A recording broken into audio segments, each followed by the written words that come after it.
Ito yung bahay ni Maria Cusinera pag ginagawa.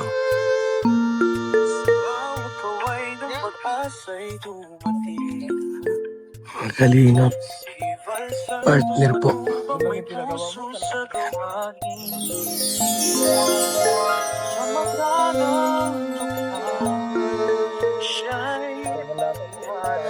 Nilagyan ng ano pala.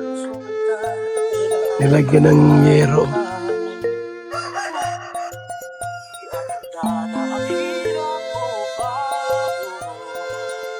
Nilagyan ng yero pala. Tama yan para pag umulan. Hindi direktang papasok sa loob ng bahay. Ayos ano. Yan. Kaping madilim siyang buwan Bayanin ko ako sa puso ng tao Ikaw ang ilaw ko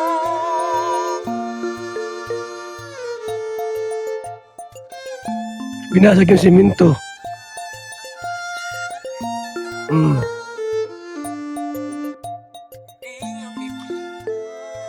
Nipis ng ano, simento. Pambira yan. Minamadali pala yung gawa na yan. Nipis pa ng simento.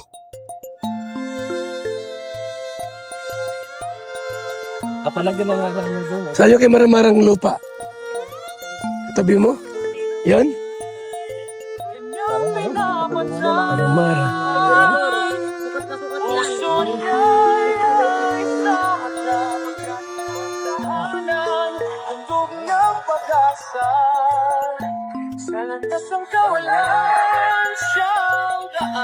Super init mga kaibigan. Mga kalingap yung about kay ano po kay Midit.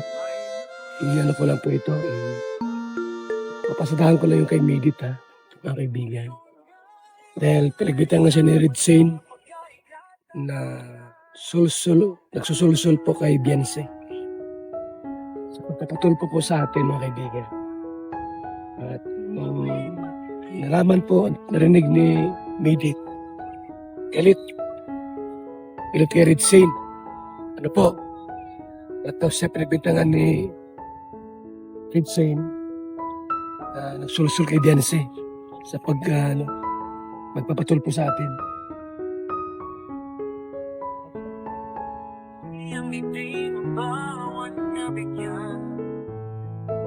At i-play po yung video po. Kasi may video tayo nakuha. Yung live po ni Midit. Itong video mga kaibigan. Pakialam sa inyo. Wala akong pakialam sa inyo, sa mga issue nyo. Kasi may mga issue din akong hinaharap and wala akong plano na idagdag yung mga sa inyo. So, narinig nyo po yung sinabi ni Midit. Maliwanag po no na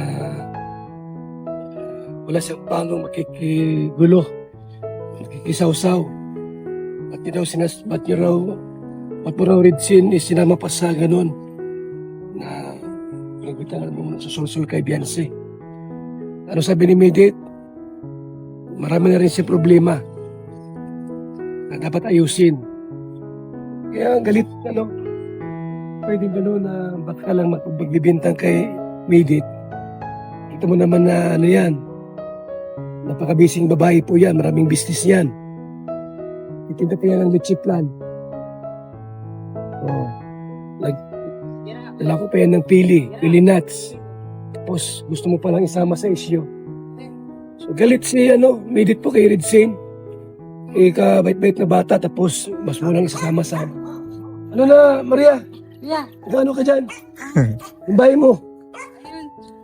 Daming sponsor So yan po Dapat malaman to ni Red Saint na ba't bumaga isinama si Midit sa usaping ito.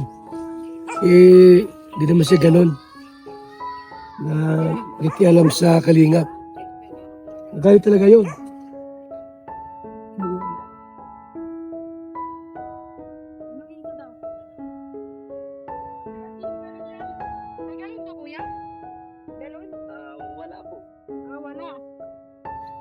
So, Mga kalingap, tuloy natin yung video ni Midit para mas maganda. Hindi ka po tumigil. Ako. Ito po ha. Ako mismo to. Ako ang nagsasalita. Ako ang magrereklamo sa iyo dyan sa sa diet nyo. Kala mo, mumuturin talaga kita. Mumuturin ko ang pagpunta dyan para ireklamo ka. Ayun ha? Huwag nyo kasing galitin si Midit. Ikaw Ritsin ka, prabinta ka kay Midit na para sulsul kay Beyonce. Mali yan. Talagang yan. Kahit sino po, magalit talaga. Ito naman yan, pinagbintangan mo si Midit na nagsusulsul kay Beyonce na ipatulpo tayo. Mali yun. So, yan, naghahamon si Midit po na mamotorin daw niya itong diet. Naga to diet po, siguro mga 5 hours yan. Motor lang po ang gamit ni Midit. Ginalit nyo kasi yung dalaga eh. Pwedeng gano'n, nagagalitan mo yung si Midit. Napaka-busy niyan, nagpapartinta pa yan ng leche plan, ng pili nuts, pulburon at iba pa. Tapos isasama nyo sa isyo. Di pwede. Maganda na yung bahay ni Maria Cusinera. Nilagyan ng bubong, konti kasi pagka umulan, pag walang bubong po, diretso sa loob. Yung ulan, kaya pwedeng matubigan. So yan, maganda ito kasi may bubong.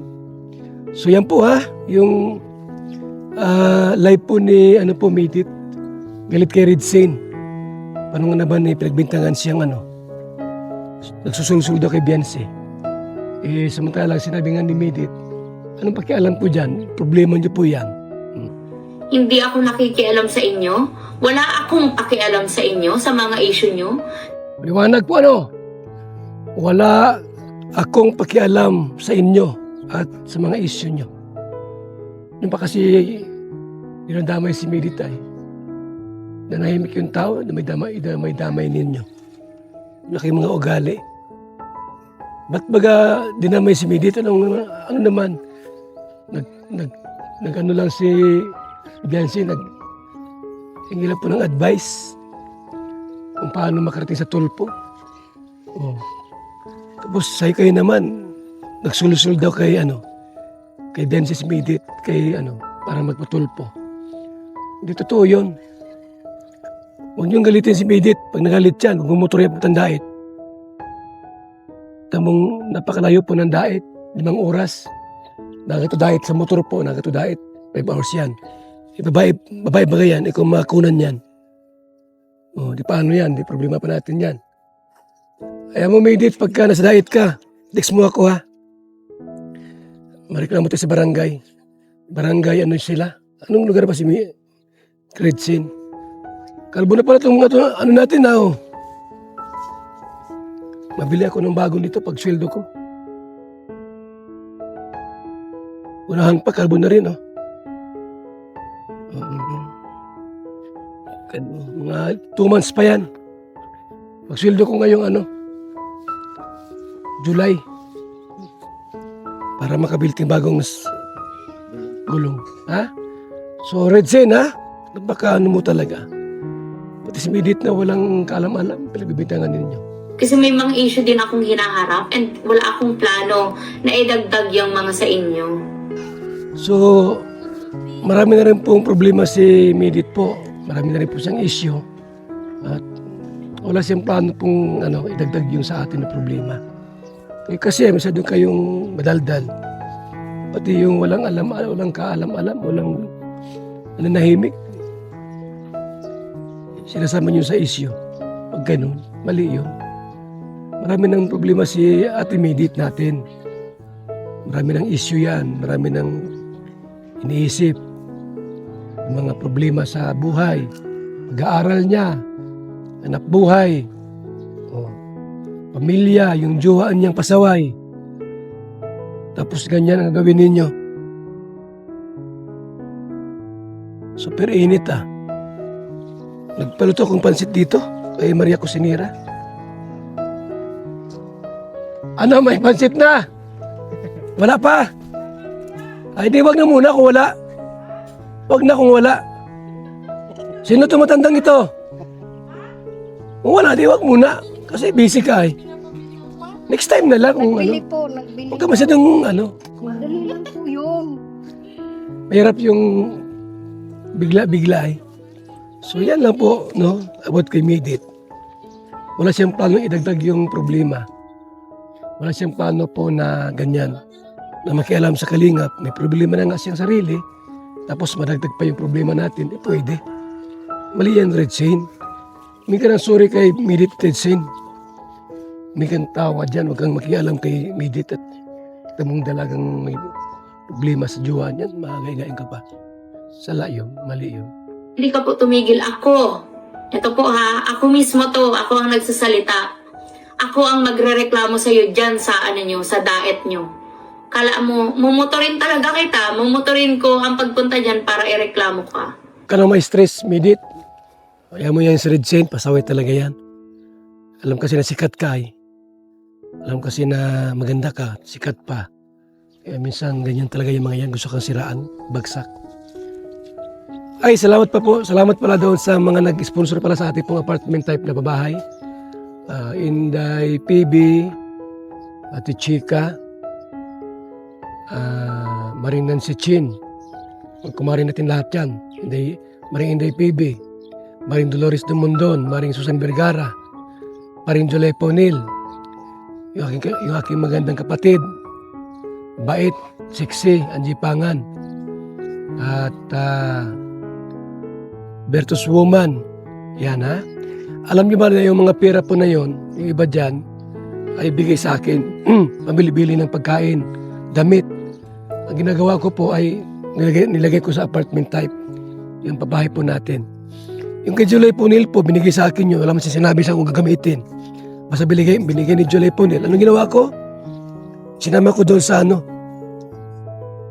sa budget para po sa pabahay natin. Di ako yung tipong pag binigyan ay sa akin lang. Hindi po. Ginagamit ko sa ating mga programa. Salamat po sa mga tumulong at yung gusto, welcome naman po kayo. No problem. At sa ating pong pledges sa office natin, sa mga gobernador natin sa ibang probinsya, mga nag-pledge, hindi ko na muna isa-isahin ngayon kasi konti pa lang po yon, mga kaibigan. Pero salamat po sa ating lahat, mga kaibigan. Tandaan niyo po, ang programa natin po ay pabahay, scholarship, feeding program, bigas ayuda, at iba pa pong pagtulong mula sa programa ng Team Kalingap. Mabuhay po tayong lahat. Si Ferdy naantok na. Naantok na si Ferdy. Tara na, let's go. Gusto naman.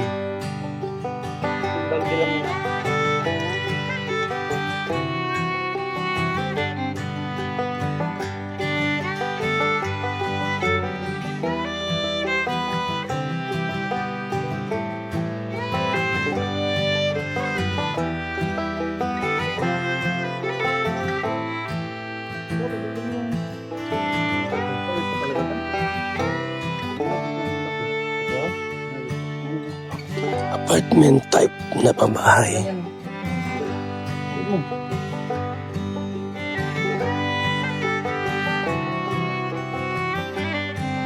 Yan na.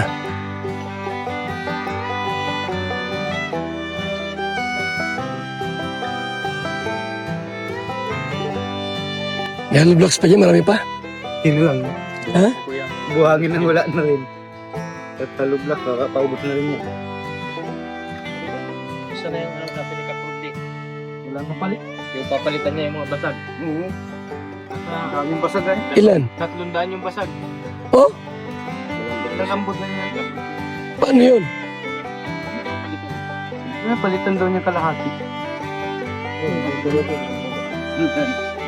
Bira yan. Ang daming Hindi patong-patong pa rin yung basag. lambot. Siguro ito mga 2,000 na hollow blocks to. 1,000 nito eh. Kalahati pa lang. Yung mga ano pa yan? Kwarto pa. Yung mga kwarto pa yan. Division. Yung mga 3K na hollow blocks to. Division din.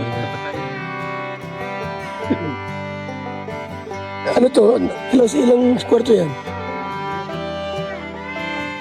Isa ito. Yan ang Kasi meron tayo dito po, pulpit na ano ay. Yung talababot CR ay. Ano? Talababot CR. Sa labas yung mga ano? siya ang pamilya.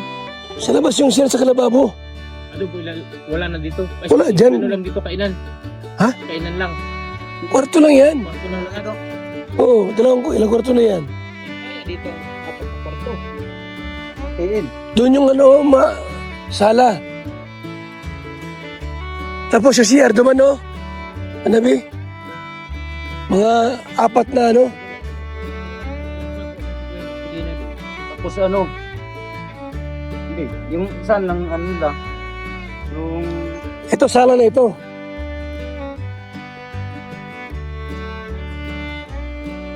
sala na yan. Ang ano nyo pala, sa loob yung CR at saka ano? Yun yung pala namin dito eh. Kaya medyo maliit na Yung kwarto kung dito. sabi mo rin. Tapos dito yung Sa labas ng CR para maraming CR. May CR sa babae, lalaki. May CR sa bakla. 3 CR. nasa harapan yung CR natin. CR, natin dito sa gilid. CR na yan. Sa harapan. Ayun ang harap natin eh. Harap. Oo. Saan tignan na nasa harap Ito dito. yung ano, ito yung... Ano ito? Kwarto din sana ito at may sala dyan. Maliit. Ano yung sala sa labas? Eh, tago Yung lang natin dalawang- parte ni CR. Bakit naman dun yun? Nandun yung sala dito. Dito labas. O dito na yung ano, CR, saan parte? Ay, ito na loob. Oh. Nandito yung kusina at saka ano. No. Sa labas ang kusina. Doon daw kasi na eh. Gusto mo kuya, dito na sa CR sa loob para di na sila lalabas. Alin? CR sa ano dito. Kusina. Kwarto dito nandun tayo maglagay ng... Ito lahat, tulugan lang ito lahat dito. Tulugan lang kasi marami matutulog dyan eh. Minsan lang tayo dun ng ano. CR. Ilang folding bed ito? Bali, ano ito? Kung double deck. Ilang hati ito? Kung kwarto-kwarto lang, kaya 4 na kwarto na dito. Basta kwarto lang na dito. Tama lang. Anong gamit na ano? Plywood? Ang ligaan. Ang kwarto? Spider? Ada ano?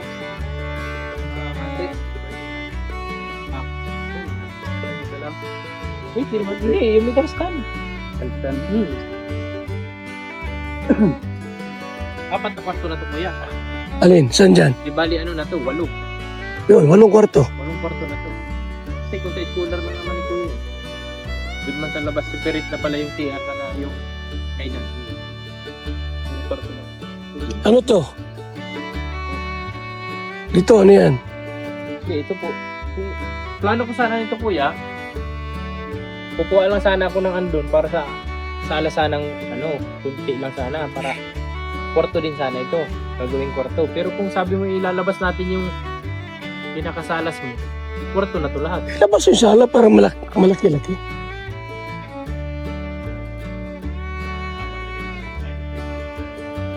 CR saan? Ilagay. Doon na oh. Ito yan. Basta iikot pa eh. Ano na namin dinarap dito? Dito si Ito sana kuya. Kwarto ito dito. Huwag yung gawin na. Andiyan na naman si Vince TV. Ilang kwarto? Ito. Bali, 6. Kwarto lang yan. Hindi na magiging anim kasi nandito na din yung CR. Ano lang din kuya, magiging 4, tig 2 lang. 2 dyan, 2 dito. Wala lang ano. Hindi, dito na tayo magawa eh. Dito ang saka trabaho. Para dito sa 2 nito. Oh. Tapos na na. Di ba? Ilang pito? Ilang kwarto? 6? Sayang mga kaibigan.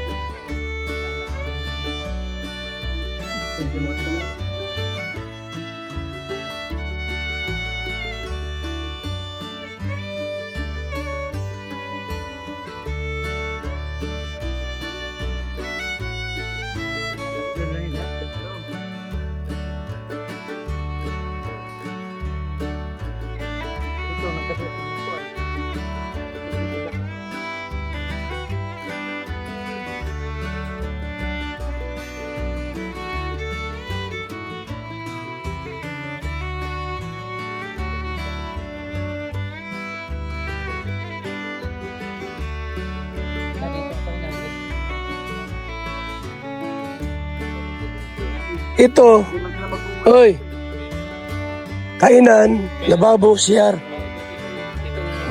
Oh, walang kwarto yan. Ito dalawa. Dalawa din dito. Bali, 6. Ano naman yung parte yun pag nagawa yan? Okay. Hindi ko, ang siding natin dyan, ano na ba? Yun na lang ano. Multiplex na lang. Hindi na. Kasi kung gustong tanggalin, Tayo mga kalingap. Let's go.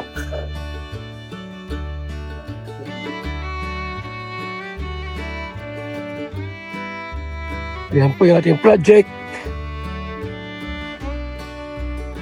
Apartment type na bahay po mga kaibigan for our scholars. Salamat, mabuhay, God bless sa ating lahat.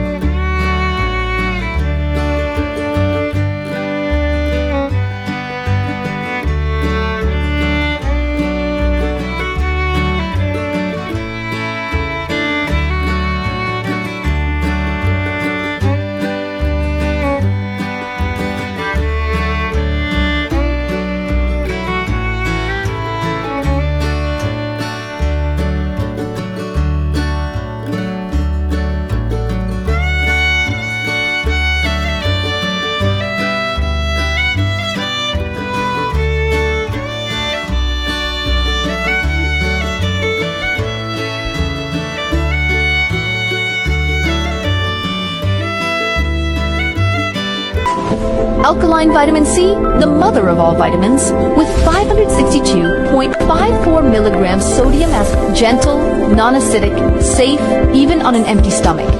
Boosts immunity, enhanced collagen production, a powerful antioxidant for everyday protection. Protect your health. Strengthen your immunity.